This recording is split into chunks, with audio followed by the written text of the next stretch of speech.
Good evening. Good evening. Good evening once again. I am Minister Antoine Williams, and you are tuning in to the Eagles Soaring High broadcast.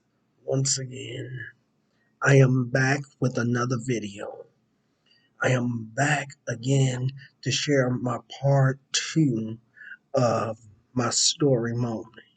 Storimony time with uh, with you all. I came to share part two.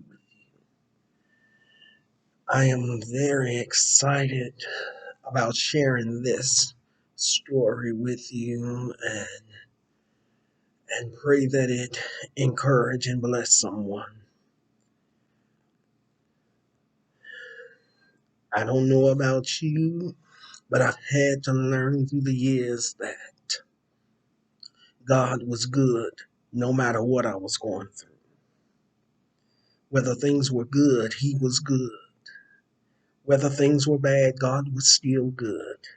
Whether I was experiencing something negative or positive, it didn't matter. God was still good. No matter how I looked at the situation, no matter how my situation made me feel, no matter how I was up and how many times I was down, I can look back and declare that God was good and is good. There's a song that says, down through the years, God has been good to me. God has been good to me. Not half of my life, but all of my life. God has been good to me. And I thank Him for these moments and these times that I get to just sit around the fireside with you and have this chat to share my life with you, give you an open window into my private life, into my life, just to get to know me better. And not only just to get to know me better, but to understand that you're not the only one that's going through. And and that if I can go through it, you can go through it too. And you will come out a winner. Oh, I wish somebody right there would say that they can come out a winner. Yes, yes, a winner. That's what you are.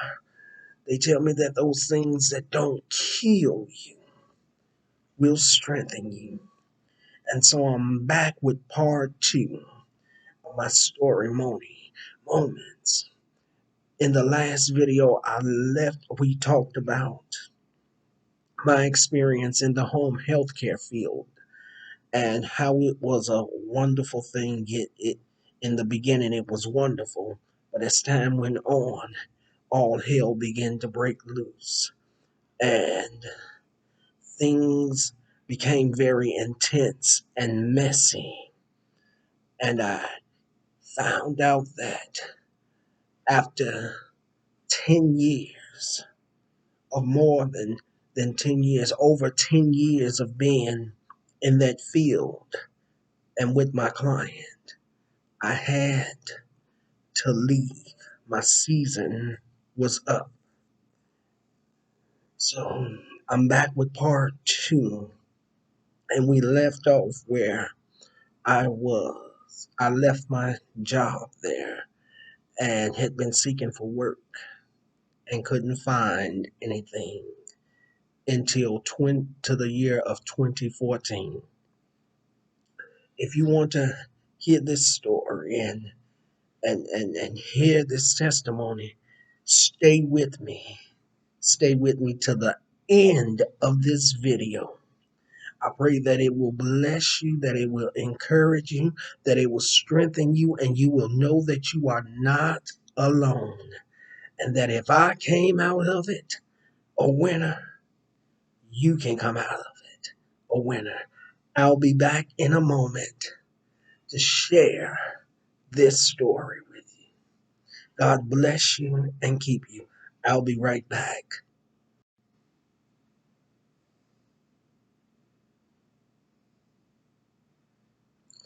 Well, God bless you. This is the Eagle Soaring High broadcast.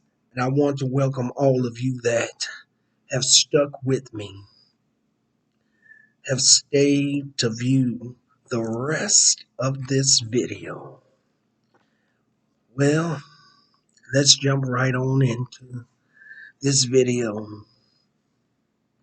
As I shared with you in the last video earlier on tonight, that I had been in the home health care field and I had a client who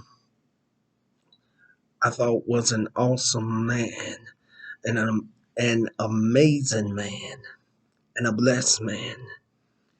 I'm not sure if I told you in the other video that this man had multiple sclerosis, and he was left bound to a wheelchair. I shared with you the troubles and the storms and the heartaches and the pain that I went through in that video. And I left you in the last video on the note and on the fact that I had left that job after 10 years, over 10 years of being in the home healthcare field, in over 10 years of being with that client. I had grew very close to, that I came to love and came to appreciate and respect and honor him in so many ways. One of the ways that I honored and respected him was the fact that he had a strength that carried him through life. His attitude was always positive. He had I'd really never seen him down or have a down moment where he just wanted to just really just throw in the towel. Maybe once or twice did I see that, but he was a strong man and his strength was remarkable. To see this young man, his limbs had became not useful. Well, his arms were still active, but his legs were not. I told you that he was confined to this wheelchair, and I had to take him, and I had to take him to the restroom and sit him on the toilet. I had to bathe him. I had to feed him. I had to do all of those things, help him up and down stairs so that he could make it to his appointments, his doctor's appointments, and his multiple sclerosis meetings, and all of those wonderful things that we did, and places that we went. I was there for him. And then I talked about how all hell began to break loose, and the atmosphere had become intense, and it had become very messy, and it had gotten to the point where it had become a problem that couldn't be fixed. In fact, it became dangerous. Came to the point where I didn't know whether his wife was going to harm me, hurt me, kill me, or whatever. And I wasn't sure if I was going to get her before she got me. But by the grace of God, it did not happen. God removed me from that atmosphere. It hurt me, it caused me pain, and I cried a few times over the situation because I loved him. This young man was a father figure to me. He was my father. had given me so much wisdom and so many nuggets for life and things to keep me going down the right path. He encouraged me. He was just a blessing to me. But it all came to an end. And after that, I began to seek for work. I began to seek for work and seek for work. I was putting in applications. I was going out. I was doing the search so I could find work. And it was impossible. No one was calling back. It it forced me to have to go to public aid and be on welfare. Welfare, yes, I was receiving stamps every month just to help contribute to to my family to make sure that my mom had paid all the bills and things that she didn't have to worry about food because I had a link card. But for years, I was without a job. And then finally, I was blessed with a job. With the help of my brother, um, he helped me to obtain a job. This, I believe, the year was 2014. This job, I got there, started work, and in the beginning, I enjoyed my job. I enjoyed working.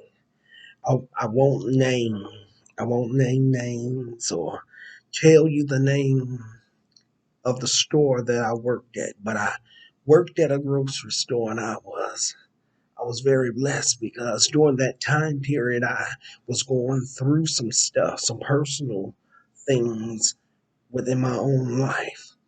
And God let me know that the day that they said that they were hiring me, God let me know and showed me as I walked through the doors of this job that I was walking out of those personal issues in my past and certain people being that was in my past. I was being cut free from that and walking through a door of a new beginning. And I was blessed, and I thank God for that new beginning in my life. And when I got there, as I stated a few minutes ago, that I loved the job. I enjoyed it. I worked on the front end of the store. I was a bagger. I was a cart guy. Um, Not only was I a bagger, the cart guy, but I was the janitor. Yes, I had three jobs, but was being paid one salary. But I enjoyed it. I loved it. In the beginning, it was wonderful. It was wonderful. And as time went on, things began to become rocky and rough for me because I was now dealing with the public. I was dealing with customers. I was dealing with folks that would come in that had just seemed to happen to have gotten out of the bed on the wrong side. And they came into the store and they had attitudes and they had attitudes and they were just rude folks. They were rude and nasty. hmm Yes, they were rude and nasty, and they were teaching me there that I had to kind of not pay attention to those customers. And during that course of my time of being there, um, I had managers, front end managers that had come and went, and we finally got a front end manager that I called my my work mama. My work mama, yeah, she was able to contain me and keep me in control, and my attitude was beginning to show because I was reacting to customers' attitudes. And when she first got there, she did everything to make me speak to her. She would speak to me and I would speak dryly. And at that time, I was still suffering from the fact that I had been hurt. I had been hurt by people. I had been hurt by church folks. I had been, I was just hurt. I was wounded. And I refused to let people get close to me. When I went to this job and I got the job, I had made up in my mind that no one was going to get close to me, that I was going to keep my distance, and all I was going to do was speak, say hi and bye. And if somebody needed some help or I needed some help or some assistance, I would ask somebody.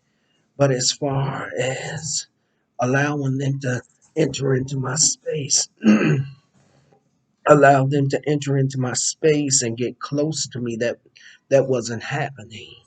And so I had this front end manager. As I said, I called her my work mama. She would do everything. She would speak to me, and if I either didn't speak or I spoke dryly, she would she would make sure that I would speak in a way that wasn't cold. And over the time that I was there, and I believe I spent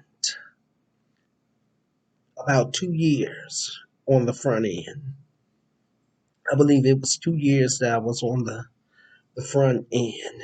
And in those 2 years of her being there, well, not all the 2 years, she came along probably about maybe the middle, the middle of the first year or the beginning of the second year. And she could see she could see what I didn't verbalize. And over the time that I spent on the front end with her, she was able to break down those walls that I had built around me. And she began to bring out of me a better me. And things would occur and she would see how I would react. She would pull me over to the side and talk to me in such a loving, motherly way that I couldn't resist the method, the tactics that she was taking. And I realized that it was God's doing. It was God using her to work on me. And with time, I began to stop having those short, quick conversations with my coworkers. And though I was still in a place where there was still that guarding of my heart and guarding of who I was up, um, I began to let those things down and let go uh, of those things that I had endured in my past. And even in the church, and I started getting close with some of my coworkers. And so after a while of being there, the store manager promoted me. She promoted me to grocery. Yeah, she promoted me to grocery, and I started in grocery, and that's when I began to notice and see things that was taking place. I began to see that the managers and co-managers there would be hiding out, excuse me, would be hiding out in the office, and they would put everything on me. They would they would make me get all the calls. They would make me get all the price checks, and it became stressful.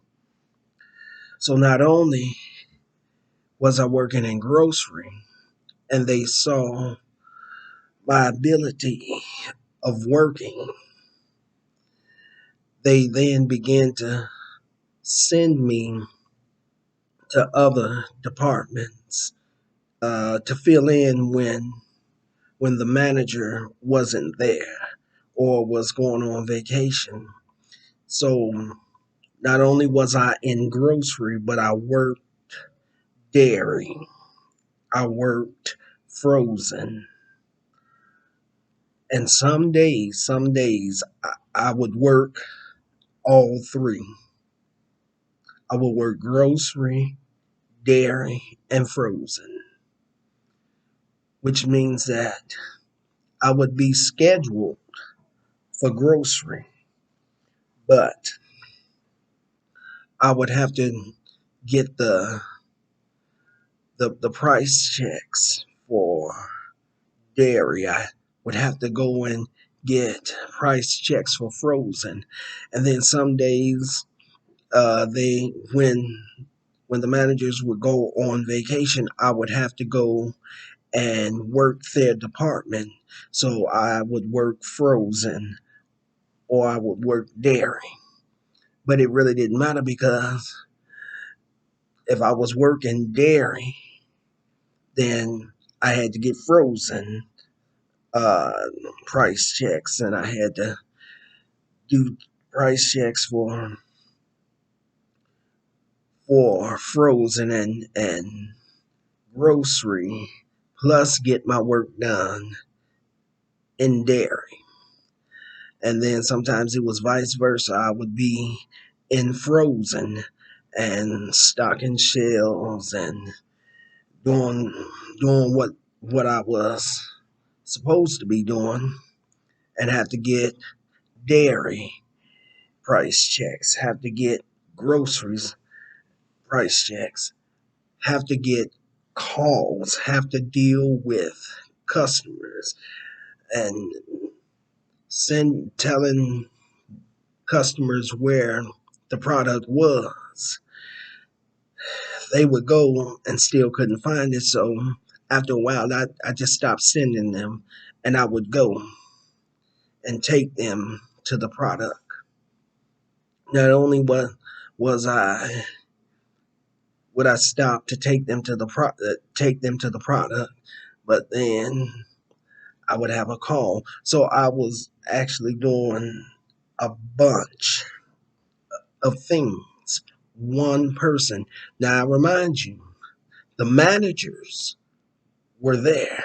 The grocery managers was there, but they wasn't on the floor.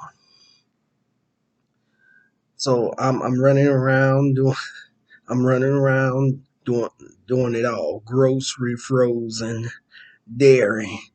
Sometimes I'd get caught by a customer and have to go by the meat market and help somebody. Then I get caught by another one and have to take them where the deli was. And sometimes when there was no one in bakery, I had to go over and take them over to the bakery and help them find whatever it was that they were looking for. And it became overwhelming because again there were so many managers there, but they were hiding out. And so the people on the front end or or the deli or bakery now would be calling for a manager, and the managers will call down to me and send me over to handle whatever it was. Now I'm just a grocery clerk, and I'm being sent to do a manager's job. I'm being sent over to make a manager's decision. So it was maddening. And then I get promoted again,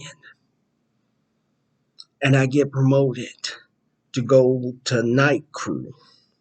This is where everything really starts getting bad, where all hell really begins to break loose.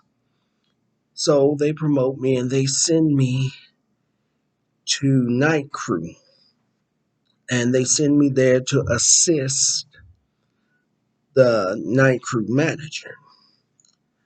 And they asked me that if I go over to night crew, well, rather they tell me that if I go over the night crew, that they would make me full time. They will give me a full time position.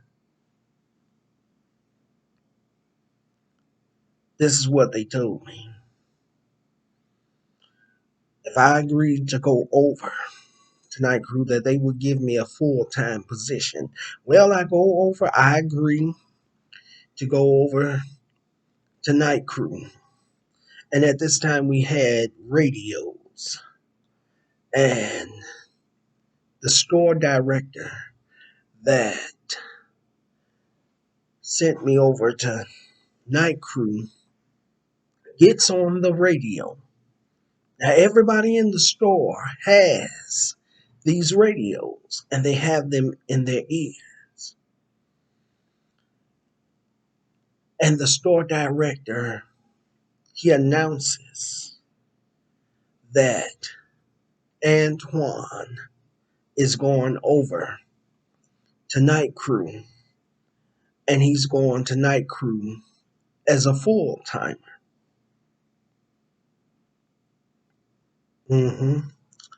So I get over the night crew and I'm working. I'm doing what I'm supposed to do. I get along with the manager.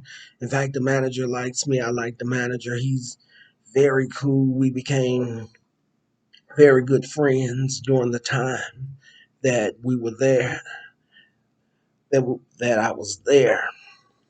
And he saw that I worked hard, and I did. I worked hard. I worked hard, so hard that by the time my shift was over, I was exhausted. I was tired.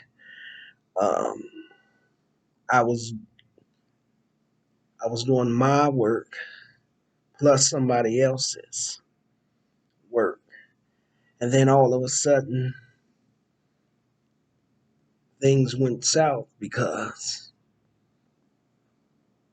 all hell had broken loose, and we were right there a week or two right before. Thanksgiving.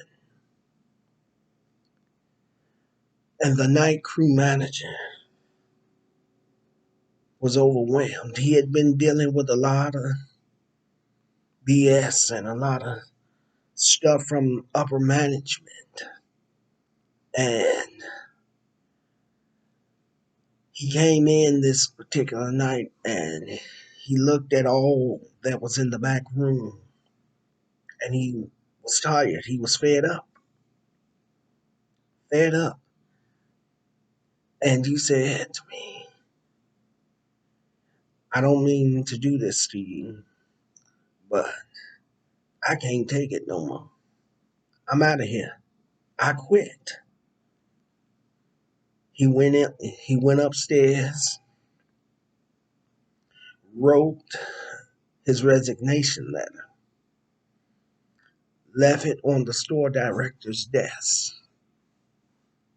went home and called the store director at some point to tell him that he was quitting. I wasn't mad with this brother. I understood. I understood why he felt like he had to quit because it was very overwhelming. You're up all night long. You come in about 9 or 10 o'clock at night. 9 or 10 o'clock at night, and you get off. You get off your shift about 6, 7 o'clock in the morning. You go in there, and he came in and he saw all that was ordered. They ordered, it was no room to walk in the back room.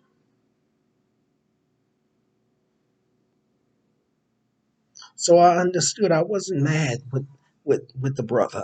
I understood. I told him that I wasn't angry because he was quitting. I told him I understood. And he left and he quit that night. And then there was a new guy coming in, a new guy that they had hired who I become close with. He became my friend, and I was his friend. And he then became my assistant. He became my assistant uh, on the job. And it was made known that I was in charge. And the young man that came in was in charge, that we were in charge of night crew.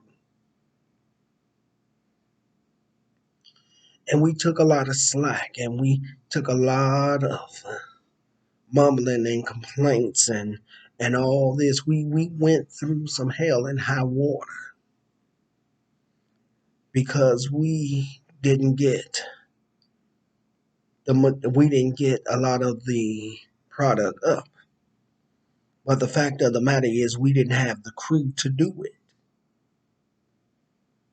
And if two of us is running around there hustling and bustling and getting stuff done, and maybe two others, and one is not doing his job,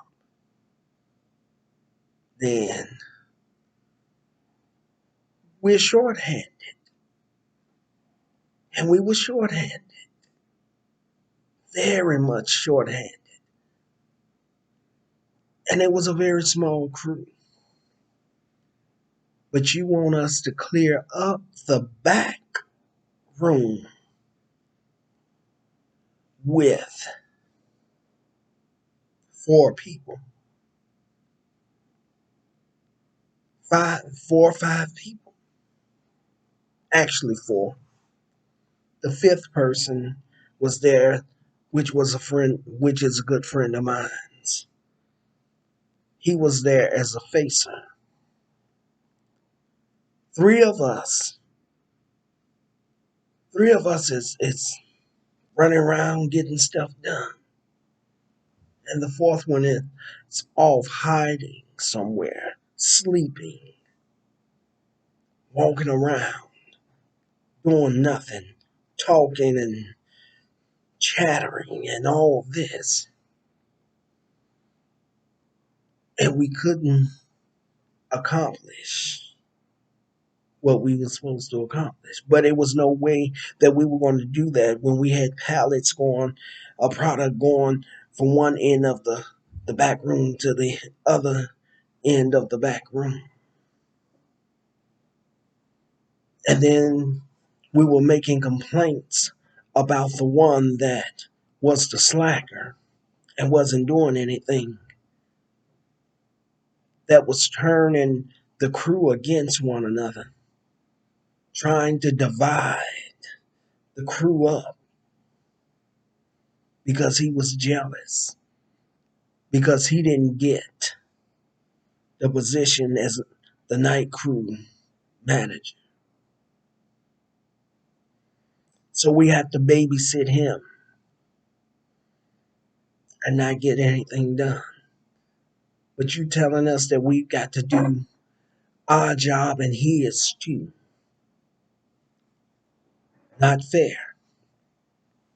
And because one messed up everybody else, you wanna condemn the rest of us. You wanna threaten to write everybody up on the night crew. They wanna punish everybody on night crew, but not deal with the problem, not deal with the troublemaker, not deal with the obstacle or the hindrance, the one causing the hindrance. But you want to try to condemn me and my friend. I'm not gonna lie. Not gonna lie to you. Not gonna lie to you, my viewers. I am not gonna lie to you all. I was in the church and I was in the church and the minister. But I began to lose myself. I began to come out of character, and I had no character. I had a lack of integrity.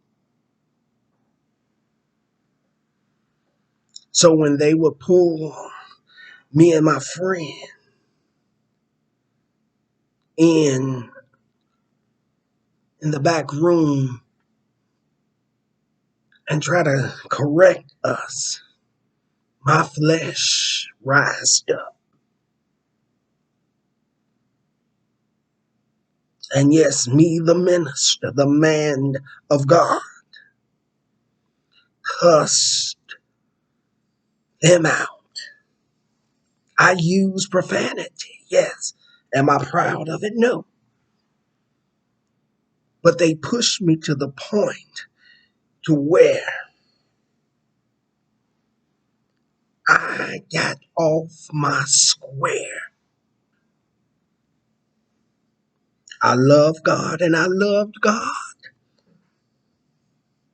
while I was working there. But I told them and I warned them and I told them that just because I'm a minister, you must understand that Peter is still my friend.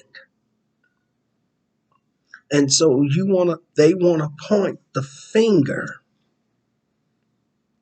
at me and the other young man and want to scream, fuss, and holler about what ain't being done. Okay. Uh, And they hit that button in me, and I did not give a Lord Jesus, help my mouth. Help my mouth right now. I didn't care who they were. I didn't care that you was a manager. I didn't care that you was a store manager. You talked to me like I was crazy, and I talked to you like you was crazy and cussed you out. I let Peter out, and Peter cussed you out from A to Z. And then I would go clock out and go on home. Then you want to call my phone when I'm off the clock and come to me with some crazy stuff. And I cussed you out in the store, and I cussed you out in the privacy of my own home. Yes, I did. I cussed. I used some, I made up some words because I was fed up. I was fed up. You paying me for one job. You paying me for one set. I was not even getting paid. The assistant manager's paycheck. And all the while, I'm on night crew working, thinking, and believing that I'm on night crew as a full time. You got me as a part time. You worked me like I was full time, but they gave me part time pay. Yeah, I looked over it, upset, but I looked over it.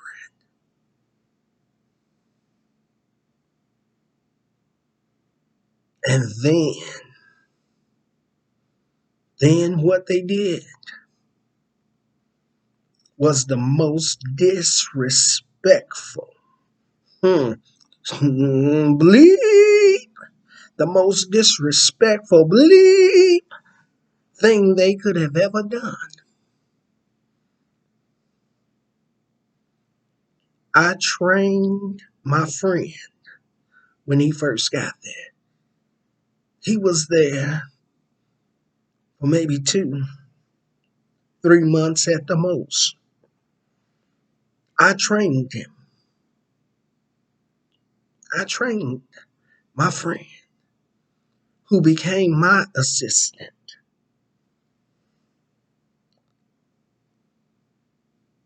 And some time went by.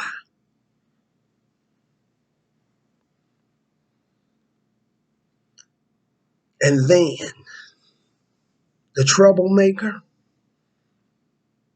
Jesus, keep my mouth. I'm trying not to cuss now. No, I'm trying not to cuss. Excuse me. Jesus, I'm trying to change. And I'm changing. But I feel like cussing when I tell this story. I feel like cussing because it'll make me feel so much better. But I'm not gonna cuss. I'm not gonna cuss. Jesus, I'm not gonna cuss. I'm not gonna cuss. I'm not gonna use no profound language, no profanity. I'm not gonna do that. I'm changed, and I'm a work in progress. But I can feel Peter creeping up. I can feel Peter creeping up on me right now, but I'm not going. Jesus, the blood of Jesus, I rebuke him now. Peter, you're not going to come out. So, my friend, my God, help me in this place. My God, my God. Mm, my friend. And please don't get me wrong. I'm not angry with my friend. I'm not angry with him. I'm not angry with him.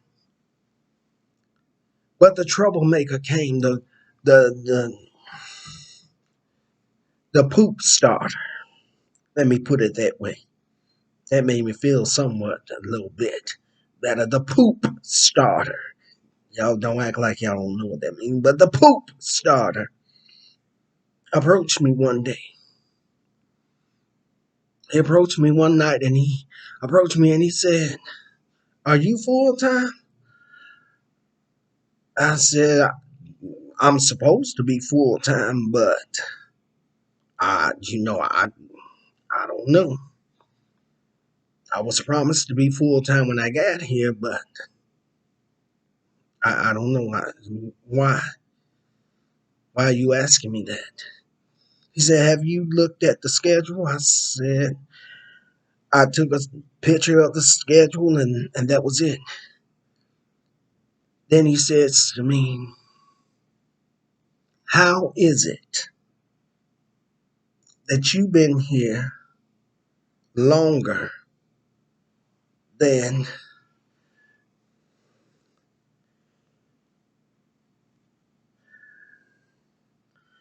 let's call him Dave. Let's call my friend Dave. How are you going, how is it that you been here longer than Dave and they didn't switch the order on on the schedule?" I said, "I really hadn't noticed. I just snapped a picture of my schedule, snap a picture of the schedule and go head on." He said, "Dave was once under your name, but now Dave's name is above your name." I said, "Is it? I didn't really notice that. Let's call the troublemaker, the poop starter, Jesse." Jesse said, "Yeah, before your name was above David's name, but now David's name is above your name." I said, "Okay. So what does that have to do with me?" So now Jesse asks, "Is Dave full time?" I said, I don't know. I don't know nothing going on. I don't know nobody's schedule but my own. I don't know what nothing is like. Yeah, no one's talking to me. Well, I think Dave is full time. I'm like, that couldn't be that. He couldn't be full time. Lo and behold, I was talking to my friend Dave, and Dave told me that the prick, Jesus, I'm sorry. I'm sorry. He tells me that the gutter rat. Mm, okay, this is not working the way I thought this was going to work. But the gutter rat offered him full time.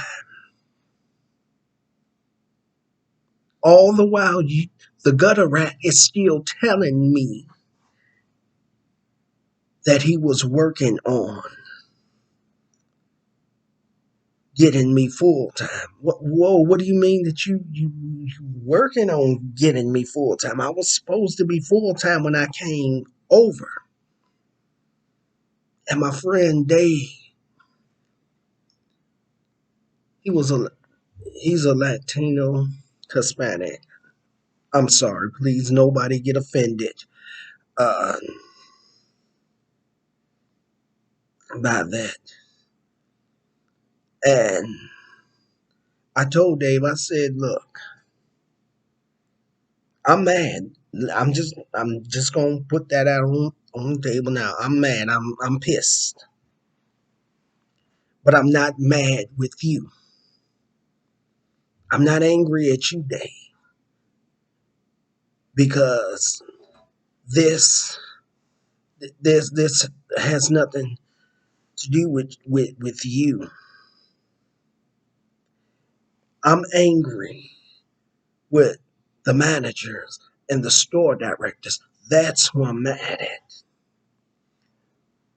Because it's not like you went into the office and asked for full time. The gutter rat called you into his office and offered you full time. And not only did he offer you full time, but he gave you full time. And now everybody in the store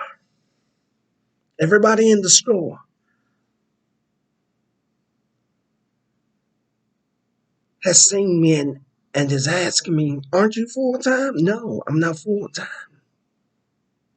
Wait, you not full time? You was supposed to be full time when you went over the night crew. Yeah, that's what I was told, and I was told that he was working on it. But the laugh was on me because he gave it to my friend. And again, I'm not mad. I'm not angry with my friend. Most folks would have been angry and pissed with their friend and wanted to beat them down, but that's not me. I wasn't angry. I'm not angry with my friend. And we're always going to be friends.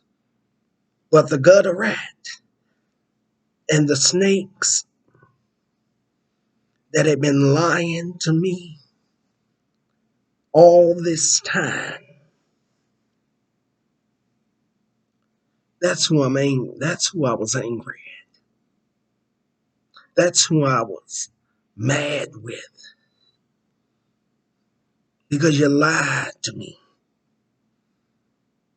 And instead of growing a pair of balls and being a man and come to me and tell me that I wasn't full time, you kept me believing that I was. You kept telling me that you were working on it, that he was working on it, and that I would be full time. But that's not what you said to me when you offered me to come over the night crew. You offered me night crew as we're going to call the other manager, Jason, night crew manager Jason, that I was to be Jason's right hand, that I would assist him. I was his assistant.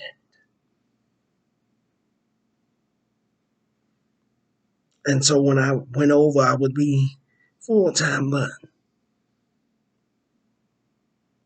he lied.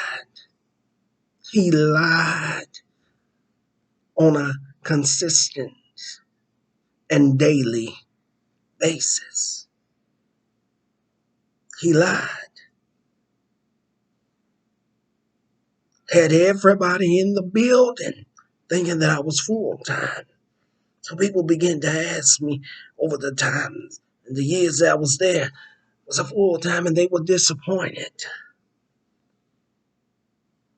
that I wasn't. And they would tell me that they thought I was full time. I said, well, that was the agreement when I went over to night crew, but clearly I'm part-time and not full. People got upset. People became enraged. And so they stepped over me. And I started praying. I repented and started praying and asking God, why? Why did they do that to me? Why couldn't they just be man enough to just tell? Because all they did was piss me off and upset me and cause me to want to go out.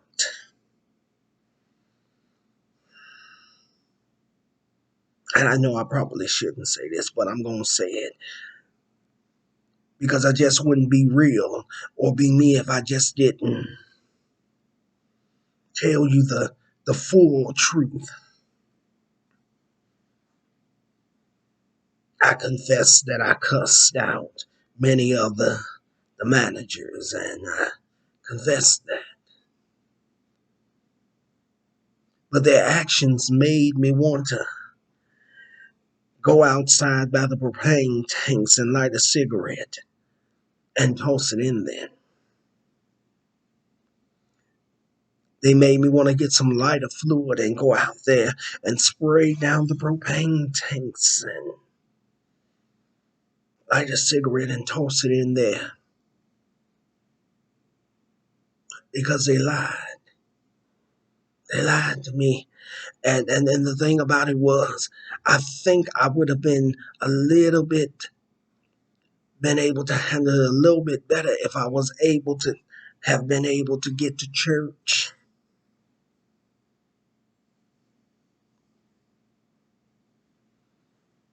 and be amongst the church folks, to be in his presence.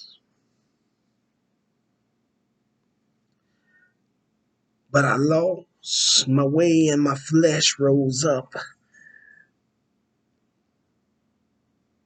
and I wanted to do some crazy stuff because now I got the devil in my ear whispering, encouraging me and edging me on to do something very crazy that was either going to cause me to lose my own life or end up in prison for a long time. So I began to cry out to God and ask God, why are they doing this to me? And God said, hold on, I'm going to move you from there. I'm going to release you from there. So some more time went by and I made it to a fourth year. And during that time frame, they moved me from being on night crew to being in the daytime and back to night crew. So I was going back and forth like a yo-yo. I was there half the time in the daytime, and then the next instance I was back on night crew, and then I was back in the daytime, and then back on night crew. I was running around there handling grocery and dairy and frozen and then back in night crew again. So now my sleeping habits is all messed up. They're all just all messed up. I can't sleep. Even right now, I can't sleep. My sleeping patterns is gone.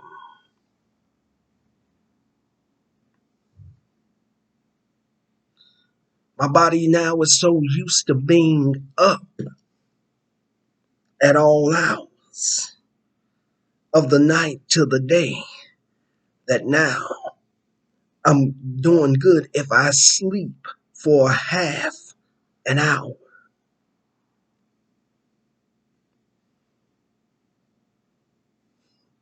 Sleeping habits all messed up. Got to babysit a grown man and do my work and his work too. Then you cheated me on my pay. You're working me as a full-timer, but you're paying me. They paid me as a part-timer.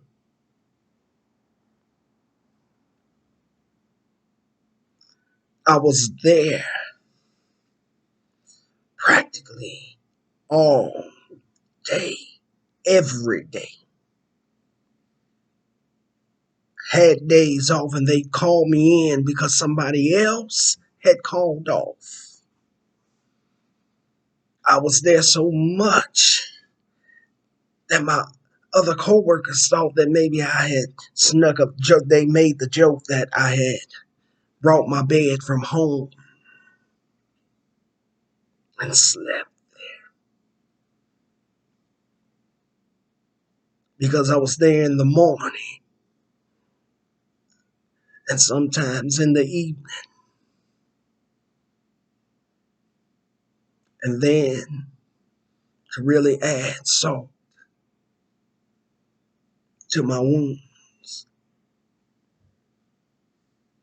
you don't give me full time, but you give it to my friend.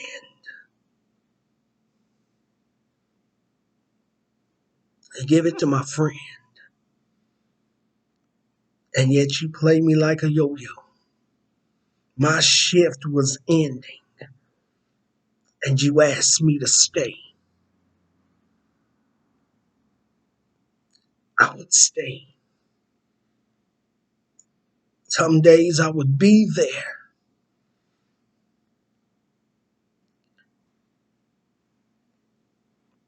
at 8, 9 o'clock in the morning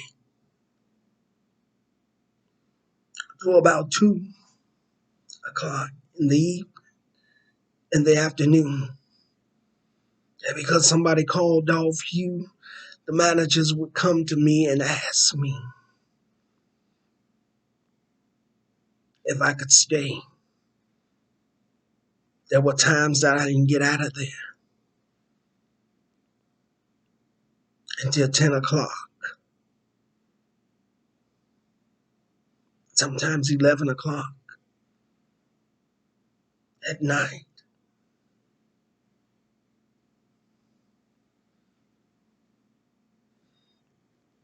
They played me like a yo-yo, kept me there in the daytime, switched me back to the nighttime, and then have the nerve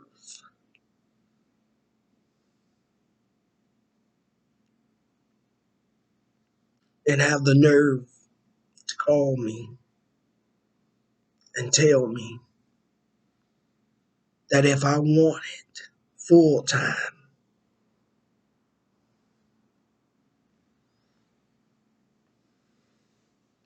I would have to be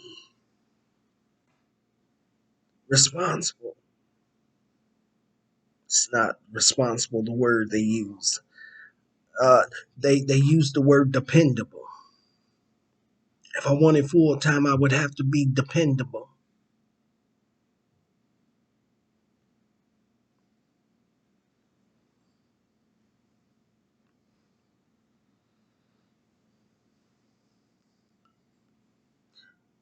Folks called off. You called me and I was there. Changed my whole schedule. Stopped planning things. Came in any time that you called. Stayed all day or half the night. And yet I wasn't dependable. And then came the time where they started switching the schedule and didn't tell nobody. They would change the schedule on us and not tell nobody. And as I told them many times, that once I see the schedule, and take a picture of it. I'm not running back up there to see if you changed it or not. And because I didn't show up then, you want to catch me. They wanted to catch me the next day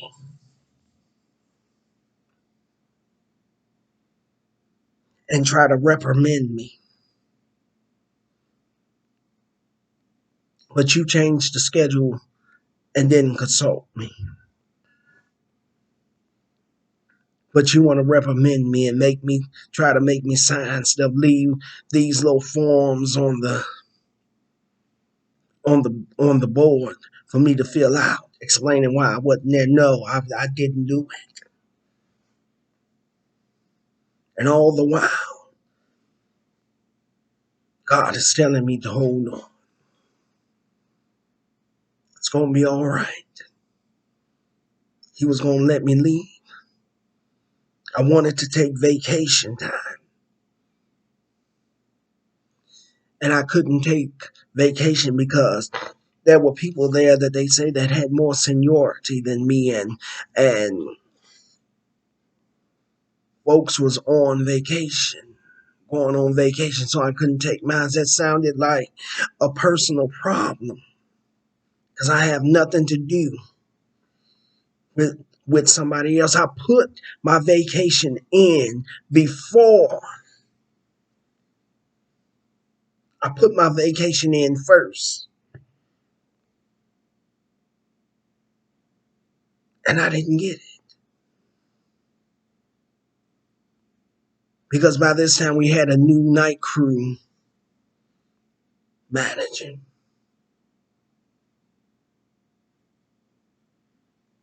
And then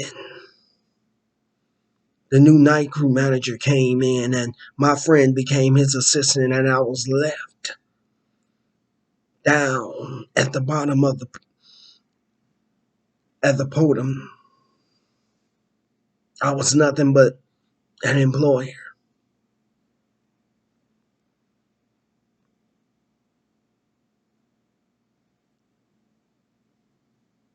But yeah, and then I had had just about enough because I was close to doing what the devil was trying to encourage me to do. So I went and I wrote up my resignation letter.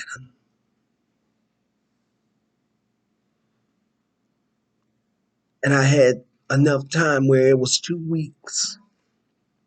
During the first week of that notice, I kept leaving my resignation letter at home because I was rushing out the door to make sure I caught my bus so that I could go and get to work.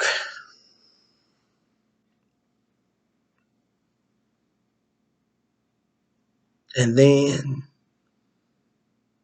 the straw that broke the camel's back happened.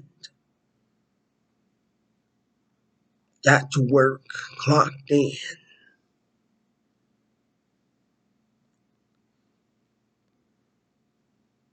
and I hear over the PA system,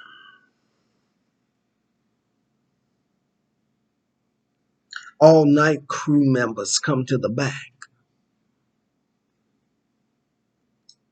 I knew then it was going to be some poop. It was finna be some poop. And I was ready for the poop. And I get back there and they start complaining about what wasn't done and what should have been done and da da da this and this and that and carrying on. And I was standing there just look, listening. One of the first things they say when they started their meeting was, "We don't care if you get mad, if you quit, or call the union. Because we've been in this business long enough that we know how to get around the union. So you can get mad, call the union and quit." I said, "Oh, it's that what? Is that what we're gonna do? Okay, I see where this is going right now. I see where it's going. So one of the managers get into it with one of the one of my coworkers, and after he's done, he turns to me and he says, "You." He refers to me as you. I said, "Oh, okay, you. What you are doing should have been got you fired. What do you what? So you telling me that I get sick and I call off and I should be fired because I'm not feeling well?" Okay. Everybody else up in here, it's called everybody else is not showing up, but yet they ain't calling in to call off. They just not showing up. At least I called you to let you know that I wasn't coming in because I wasn't feeling well. And the disrespect with you, this, you. And Peter came up and I told him, well, bleep, bleep, bleep, bleep, bleep, fire me. I don't do your bleep, bleep, bleep job. Yeah, I cuss. Yeah, Peter came. I let Peter out and they were going off, so I went off.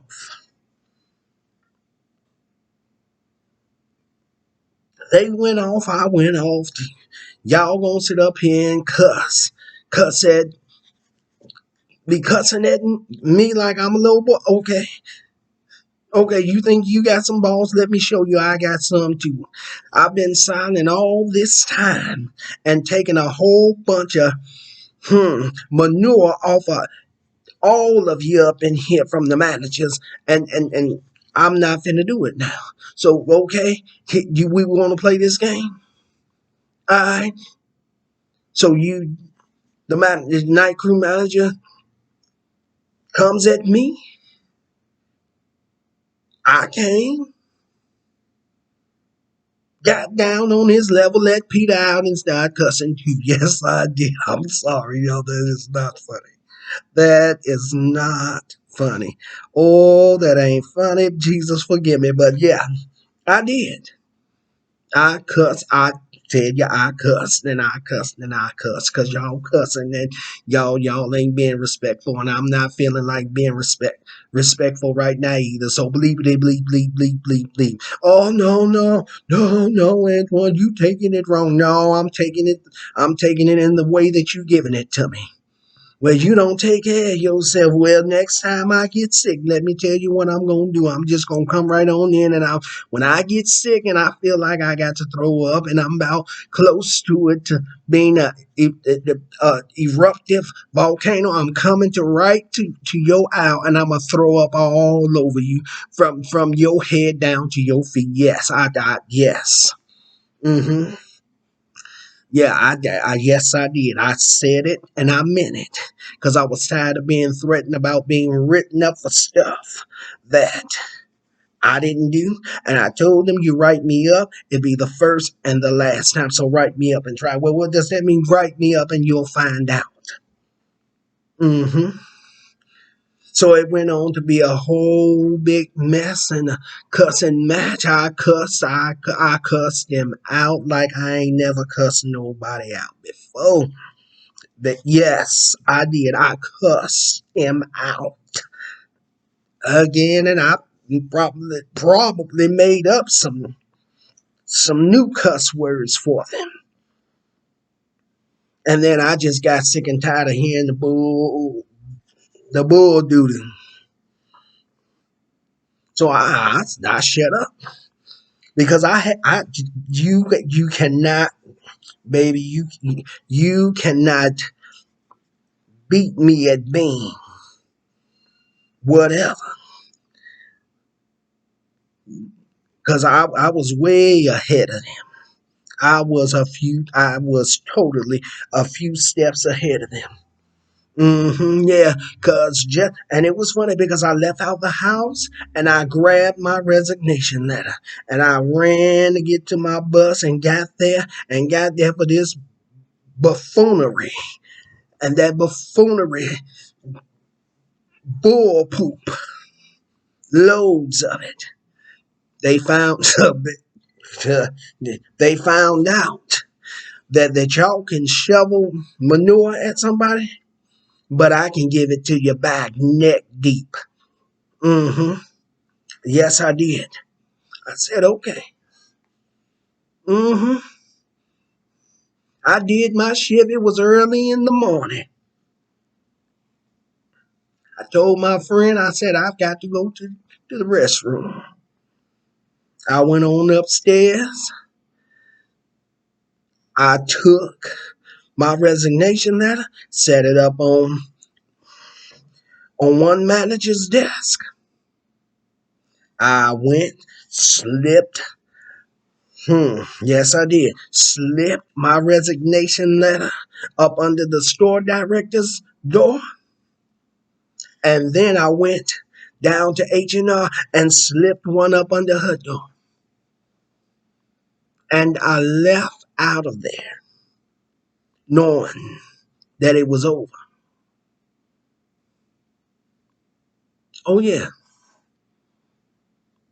I went home I went home that day, had to be back, or I had the day off, but the next day I went up in there. Oh, I had disturbed. God disturbed everything up in there. All of them was up on eggshells. They was nervous and irritated. I was happy because I was in the second week of me getting out of there. So the night crew manager avoided me. He had nothing to say to me. I didn't have anything to say to him.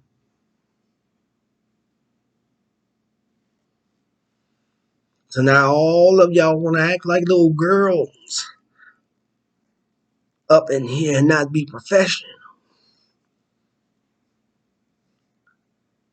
Because I found out that you unprofessional gutter snake, gutter rats sitting up on the front end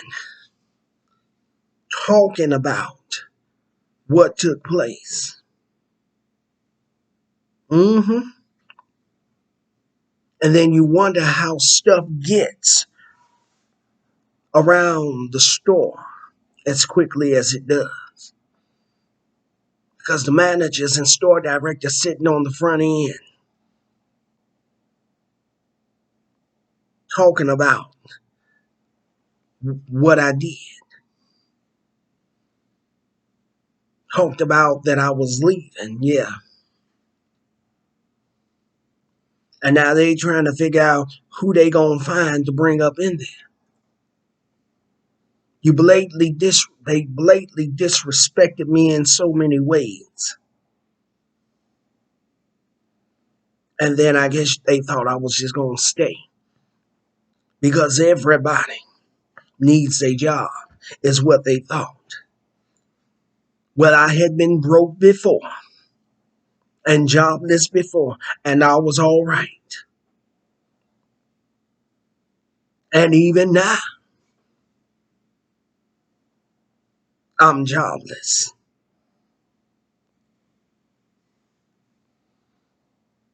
I left there. I left my job because God was giving me the green light. And I left my job in 2018 and have been jobless since 2019, 2020, and 2021. And because of that,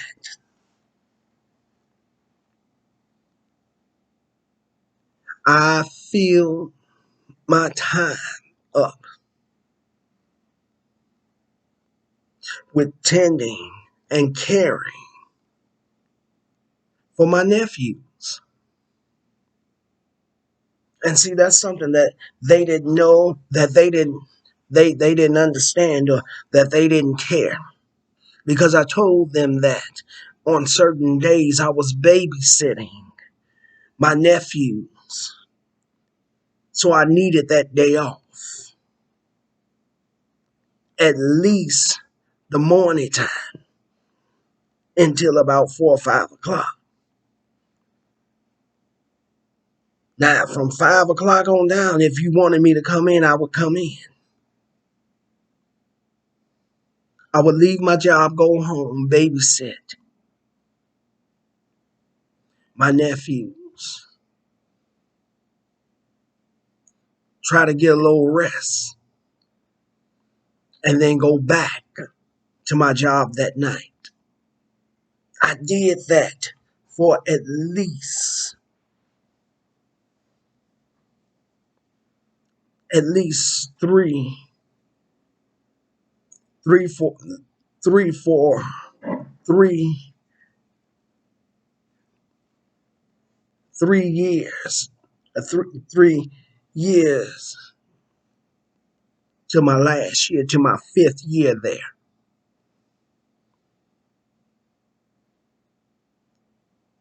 I babysat them. And at the time the pandemic hit and no one was going to school, so they had to do online school. So I would be at home with them, making sure they were in school to obtain an education, and then go there and babysit grown folks and take a lot of foolishness off the managers. I was stressed out. I let me just be honest. I'm a smoker. And during that time, my smoking had increased. I was going through 2 to 3 packs of cigarettes a day. And not only was I dealing with the foolishness on my job and the joys of babysitting my nephews, but I lost my aunt. My aunt passed, and I was still going to work. I didn't take off no time to even grieve. And I was preparing to preach her eulogy. I was preparing to preach her eulogy while going through all of that.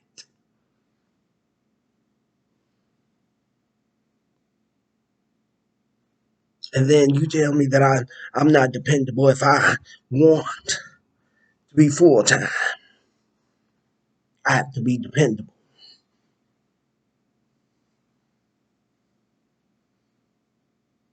So they didn't appreciate.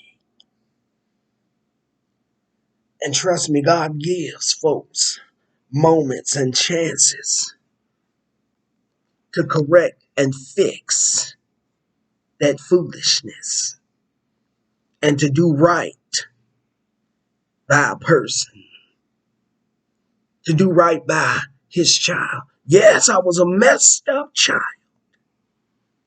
And I let Peter out, but I was God's messed up child.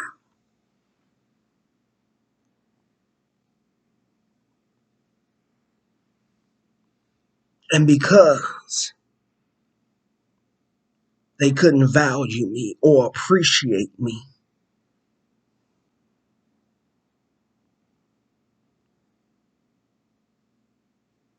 God gave me the green light to leave my job. And I left it in 2018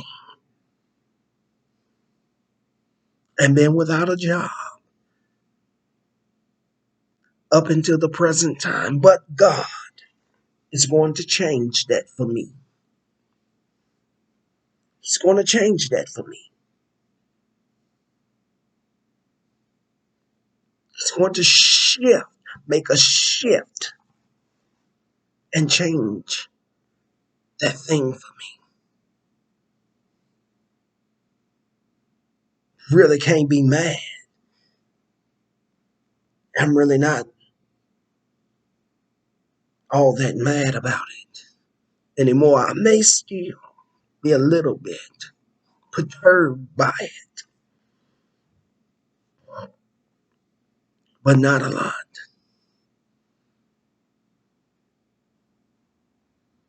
Because I had the opportunity to work on a project, to work on my dream, and I'm close to fulfilling that dream. So, in that aspect, let me thank the gutter snakes and the gutter rats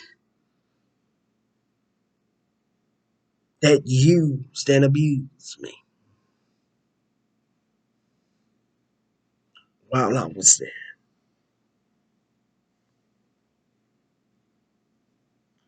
Thank you for helping me to get closer to fulfilling my dream in life. Thank you. Thank you. I've got to go. I got to go. I got to get off of here. I've gone on too long, and this video is now an hour 26 seconds, and time is still gone. I'm going to get on up off here.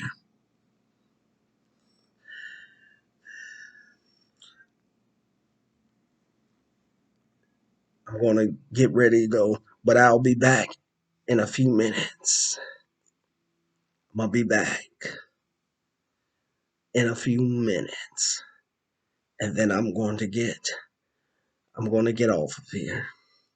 God bless you and God keep you. I'll be back shortly.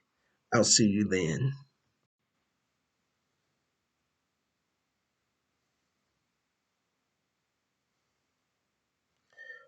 Well, God bless you. I want to take the time now to apologize because I know I kind of probably went all out of left field and my flesh started rising up and I got in my flesh and I got in my feelings. And excuse me, I got in my flesh and I got in my feelings and I began to express things in a way that almost caused me to go all the way over. So I must apologize for that. But I feel like if I can't be real with you, if I can't show you my wounds, um, if I can't be transparent with you, then what is the purpose of me sharing my story? So things got a little heated and I moved into my flesh and my feelings, but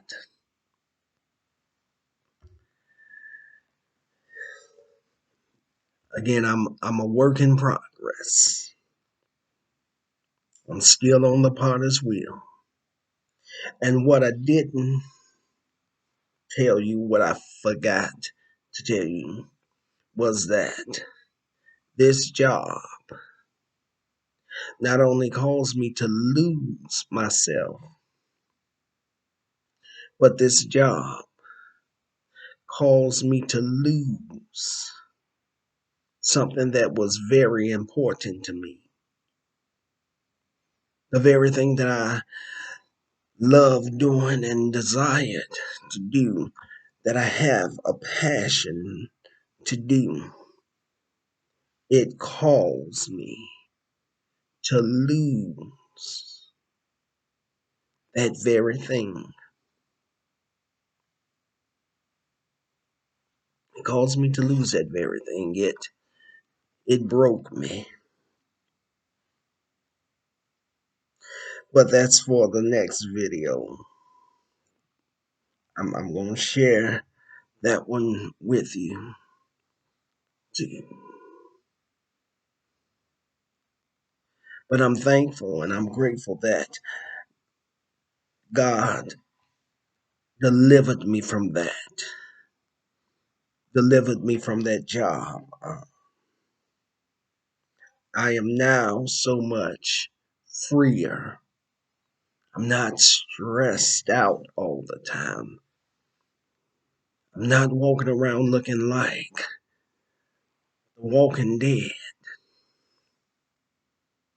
I had been going through so much that it was taking a toll on me physically. It was taking a hold on me physically. I was beginning to become sick and physically sick. I was suffering from headaches and migraines, and my sight had been going in and out on me, and all types of physical afflictions had come over me. But God delivered me from that. He gave me the green light to go. Because if I had not, something was going, I was going to do what the enemy had been encouraging me to do. But because of God's grace and mercy, and God has a plan for my life and a destiny for me, He removed me from that situation. When the situation won't move, God will remove you. And He removed me out of that situation because things were not going to turn out good.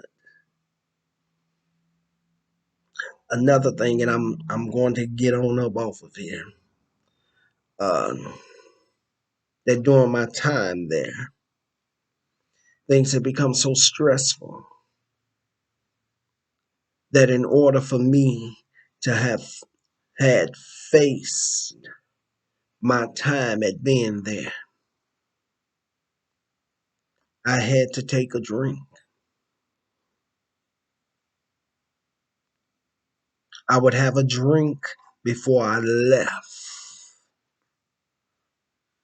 to go to work because it kept me calm. I was calm. I was relaxed. I was laid back. Yeah.